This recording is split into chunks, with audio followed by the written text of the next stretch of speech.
ഇസ്ലാം വിമർശകരുടെ social media അക്കൗണ്ടുകളും ഗ്രൂപ്പുകളും പരിശോധിച്ചു കഴിഞ്ഞാൽ നമുക്കതിൽ കാണാൻ കഴിയും. അതിൽ നിരന്തരം ഇസ്ലാം മത വിമർശനങ്ങളും കുറ്റപ്പെടുത്തലുകളുമായിരിക്കും. എന്നാൽ കേരളത്തിൽ ഒരുപാട് മുസ്ലിം വാട്സപ്പ് ഗ്രൂപ്പുകളുണ്ട്. ഇതിൽ ഏതെങ്കിലും ഒന്ന് പരിശോധിച്ചാൽ ഹിന്ദു വിമർശനം, ക്രിസ്ത്യൻ വിമർശനം, ക്രിസ്ത്യാനികൾക്കെതിരെയുള്ള പോരാട്ടം, ഹിന്ദുക്കൾക്കെതിരെയുള്ള പോരാട്ടം എന്ന് കാണാൻ കഴിയുമോ? ഇങ്ങനെയുള്ള ഏതെങ്കിലും വാട്സപ്പ് ഗ്രൂപ്പുകളോ അക്കൗണ്ടുകളോ ഉണ്ടോ? അതിനു വേണ്ടി നിലനിൽക്കുന്ന ആളുകൾ ഉണ്ടോ? അതിൻ്റെ വക്താക്കളായി നിലനിൽക്കുന്ന ആളുകൾ ഉണ്ടോ? എന്നാൽ ഇസ്ലാം വിമർശകരുടെ വാട്സപ്പ് ഗ്രൂപ്പുകൾ തുറന്നു കഴിഞ്ഞാൽ അതിൽ നിരന്തരം ഇസ്ലാം വിമർശനമേ നമുക്ക് കാണാൻ കഴിയൂ. അതിൽ ഏത് സമയവും ഇസ്ലാമും മുസ്ലിമും ആയിരിക്കും ചർച്ച. ഇസ്ലാം വിമർശകരിൽ ഒരാളായ TG സാർ പറഞ്ഞത് നിങ്ങൾ കേട്ടിരുന്നോ? ഹിന്ദുക്കളെ വിമർശിക്കാം, ക്രിസ്ത്യാനികളെ വിമർശിക്കാം, ഇസ്ലാമിനെ വിമർശിക്കാൻ പാടില്ല. ഇസ്ലാം എന്താ സ്വർണം കൊണ്ട് ഉണ്ടാക്കിയതാണോ എന്ന്. ഇതിന് നമ്മുടെ അൻസാരി സുഹരി ഉസ്താദ് നല്ല കിടിലൻ മറുപടി കൊടുക്കുന്നുണ്ട്. നമുക്ക് ആ വീഡിയോയിലേക്ക് ഒന്ന് പോയാലോ? അപ്പോൾ നമുക്ക് വീഡിയോയിലേക്ക് പോകാം. ഹിന്ദുക്കളെ വിമർശിക്കാം, ക്രിസ്ത്യാനികളെ വിമർശിക്കാം, മുസ്ലിമിനെ വിമർശിക്കുക. എന്താ ഇപ്പം മുസ്ലിങ്ങളെ സ്വർണം കൊണ്ടുണ്ടാക്കിയത്? ഹിന്ദു മതത്തെ വിമർശിക്കാം, ക്രിസ്തീയ മതത്തെ വിമർശിക്കാം, പക്ഷെ ഇസ്ലാമിനെ മാത്രം വിമർശിക്കാൻ പറ്റത്തില്ല. TG സാറേ, ഈ പറഞ്ഞത് ഒരു വിമർശനമല്ലേ?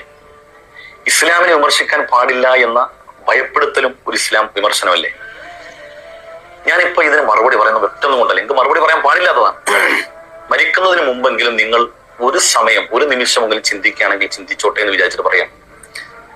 സാറേ, കേരളത്തിൽ ഒരുപാട് ആളുകൾ വാട്സപ്പ് ഉപയോഗിക്കുന്നുണ്ട്. ഇതിന് മുസ്ലിമീങ്ങളുടെ വാട്സപ്പ് ഗ്രൂപ്പുകൾ എപ്പോഴെങ്കിലും കിട്ടുകയാണെങ്കിൽ മുസൽമാന്റെ വാട്സപ്പ് ഗ്രൂപ്പ് ഒന്ന് പരിശോധിക്കുക.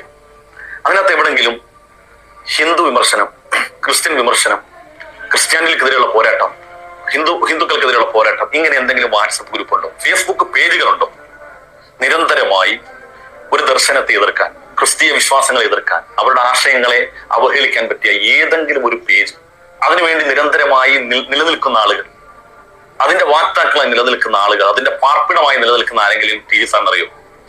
എന്നാൽ സാറേ, നിങ്ങളുടെയൊക്കെ വാട്സപ്പ് തുറന്നാൽ ആയിരക്കണക്കിന് ഇസ്ലാം വിമർശനത്തിന്റെ കുത്തക അത് മാത്രമേ അതിനകത്ത് വരുള്ളൂ. 24 മണിക്കൂർ ഈ മുസ്ലിമും ഇസ്ലാമും തന്നെ ചർച്ച. അങ്ങനെ എത്ര ഗ്രൂപ്പുകൾ കയ്യിലുണ്ട്.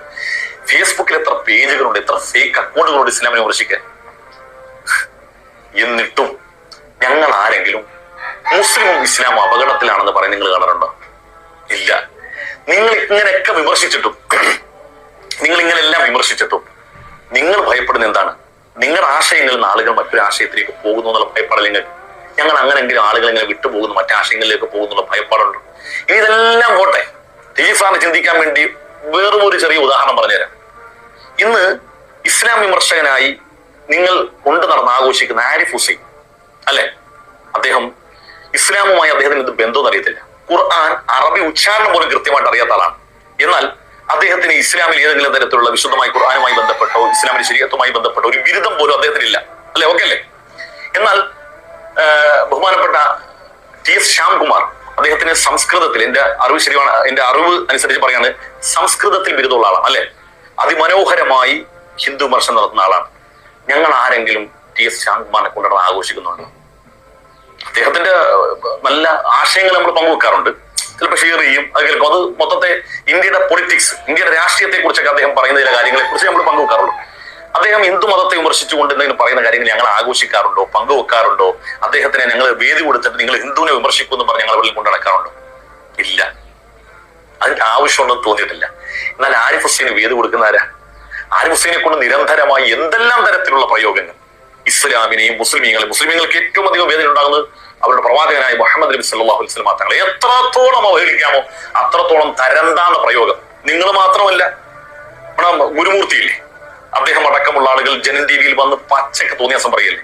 ഞങ്ങൾ ഇതെല്ലാം കേട്ടിട്ട് ഇന്ന് വരെ ഒരു മുസൽമാൻ രാമനെയോ കൃഷ്ണനെയോ നിങ്ങളുടെ ഏതെങ്കിലും ദർശനങ്ങളെയോ ഞങ്ങൾ ആരെങ്കിലും അവഹേളിച്ച് നിങ്ങൾ കണ്ടിട്ടുണ്ടോ? ഞങ്ങളുടെ പണ്ഡിതന്മാർ മഹാസമ്മേളനം നടക്കുന്നു, ലക്ഷങ്ങൾ കൂടുന്ന അവരുടെ സമ്മേളനം നിങ്ങൾ ഇതുവരെ നടത്തി നമ്മൾ കണ്ടിട്ടില്ല. ലക്ഷങ്ങൾ കൂടുന്ന മുസ്ലിം കമ്മ്യൂണിറ്റിയിലെ ഏതെങ്കിലും ഒരു സംഘടന നടത്തുമ്പോൾ പോലും ലക്ഷങ്ങളാണ് പങ്കെടുക്കുന്നത്. അവരുടെ മുമ്പിൽ നടത്തുന്ന പ്രസ്താവനകൾ, ബഹുമാനപ്പെട്ട AP ഉസ്താദ് ആണെങ്കിലും ജിഫ്രി തങ്ങളാണെങ്കിലും ഇസ്ലാമിലെ മറ്റ് സംഘടനകൾ, അവരുടെ പണ്ഡിതന്മാരുടെ നേതൃത്വം, ആ ജനങ്ങളോട് ഉദ്ബോധിപ്പിക്കുന്ന പ്രസംഗമെങ്കിലും ബഹുമാനപ്പെട്ട സാറെന്ന് കേട്ടു നോക്കും. എത്ര മനോഹരമായാണ് അവരുടെ ഇസ്ലാമിക സിദ്ധാന്തങ്ങളെ, ആശയങ്ങളെ, അച്ചടക്കങ്ങളെ, സ്വഭാവത്തെക്കുറിച്ച്, സവിശേഷമായ ജീവിതത്തെക്കുറിച്ച്, അങ്ങനെ ആയെങ്കിൽ മാത്രമേ നന്നായിട്ട് ജീവിക്കാനും മരിക്കാൻ കഴിയൂ എന്ന നിതാന്ത ദർശനത്തെക്കുറിച്ച് ഞങ്ങളോട് പറയുന്നു. നിങ്ങളുടെ വിഷയം എന്താണ്? നിങ്ങളൊക്കെ സമ്മേളനം വിളിച്ചു കഴിഞ്ഞാൽ ഞങ്ങൾ അപകടത്തിലാണ്, ദേ വരുന്നു മുസൽമാൻ, അവൻ ഇപ്പൊ രാജ്യം പിടിച്ചടക്കും, ഇതല്ലേ നിങ്ങളുടെ ചർച്ച? നിങ്ങൾ എന്തിനാണ് ഈ ഭയപ്പെടുന്നത്? അറിയാൻ ചോദിക്കാൻ. ഭരണം നിങ്ങളുടെ കയ്യിൽ, അധികാരം നിങ്ങളുടെ കയ്യിൽ, പട്ടാളം നിങ്ങളുടെ കയ്യിൽ, പോലീസ് നിങ്ങളുടെ കയ്യിൽ, എന്നിട്ട് നിങ്ങൾ ഭയപ്പെടുകയാണ്. എന്നിട്ട് നിങ്ങൾ പറയാണ് ഇസ്ലാമിനെ വിമർശിക്കാൻ പാടില്ല. നിങ്ങൾ ഇസ്ലാമിനെ വിമർശിച്ചുകൊണ്ടിരിക്കുന്നത്, നിങ്ങൾ നിരന്തരമായി ഇസ്ലാമിനെ വിമർശിച്ചുകൊണ്ടിരിക്കുകയാണ്. ഞങ്ങൾക്ക് ഇതൊന്നും ഒരു രോമത്തിൽ തട്ടുന്ന സംഗതിയല്ല. സാറ് മനസ്സിലാക്കുക. നിങ്ങൾ നോക്കൂ, നിങ്ങൾ ഈ പറയപ്പെട്ട ജാമിദയാണെങ്കിലും രോമസിംഹമാണെങ്കിലും ഇവരൊക്കെ കൊണ്ടുവന്ന് നിങ്ങൾ ഈ പണിയെ കാണത്തില്ല. എന്താ ഇതിന്റെ ആഫ്റ്റർ റിസൾട്ട്? ജനൻ ടി വിയിൽ കൊണ്ടുവന്ന് ജാമിദയെ സംസാരിപ്പിച്ചു. വളരെ വൃത്തികെട്ട സംസാരങ്ങൾ, അവർ അങ്ങേയറ്റം വൃത്തികെട്ട സംസാരിക്കുക. ഇതെല്ലാം പറഞ്ഞു വെച്ചിട്ട് മുസൽമാനും ഇസ്ലാമിന് എന്ത് സംഭവിച്ചു? സാറേ, ഈ ഇസ്ലാം എന്ന് പറയുന്ന പ്രത്യയശാസ്ത്രം ലോകത്ത് അതിന്റെ അവസാന പ്രവാചകനായ മുഹമ്മദ് നബി സല്ലല്ലാഹു അലൈഹി വസല്ലം തങ്ങളിലൂടെ ജനങ്ങളിലേക്ക് ആ ഇസ്ലാം കൈമാറ്റം ചെയ്യപ്പെടുമ്പോൾ, അവരിലേക്ക് പങ്കുവെക്കുമ്പോൾ, അതിന്റെ ഒന്നാമത്തെ ഘട്ടം മുതൽ തന്നെ അക്രമം, ആശയപരമായ അക്രമം, ആയുധപരമായ അക്രമങ്ങളൊക്കെ എല്ലാ കാലത്തും ഉണ്ടായിട്ടുണ്ട്. അതുകൊണ്ട് വിമർശനങ്ങളും അക്രമങ്ങളും സായുധ അക്രമങ്ങളും ഒക്കെ ഈ നാട്ടിൽ നടന്നിട്ടും ഞങ്ങൾ അതിനെയൊക്കെ ഏത് രൂപത്തിലാണ് നേരിട്ടിട്ടുള്ളൂ എന്ന് ചരിത്രം പഠിച്ചാൽ മാത്രം മതി. ചെങ്കിസ് ഖാൻ എത്ര ആളുകളെ കൊന്നു?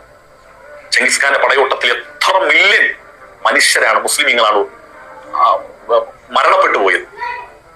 ഒരു നദിയുടെ കരയിൽ നിന്ന് ആ കുഞ്ഞുങ്ങളുടെ, കൈക്കുഞ്ഞുങ്ങളുടെ വെളിയാണങ്ങൾ ചരിത്രം പറയുന്നത് കിലോമീറ്ററുകൾ ദൈർഘ്യമുള്ള പുഴക്കക്കരയിൽ നിന്ന് കുട്ടികളുടെ, ചെങ്കിസ് ഖാന്റെ പടയോട്ടത്തിൽ അമർന്നുപോയ ഉമ്മമാരുടെ, പാല് കുടിക്കുന്ന കുട്ടികളുടെ വിളിയാളങ്ങൾ കേട്ട് മരവിച്ചു പോയ മനുഷ്യരുണ്ട്. എന്നിട്ടും കൊന്നു തീർക്കാൻ കഴിഞ്ഞു? ഇല്ല.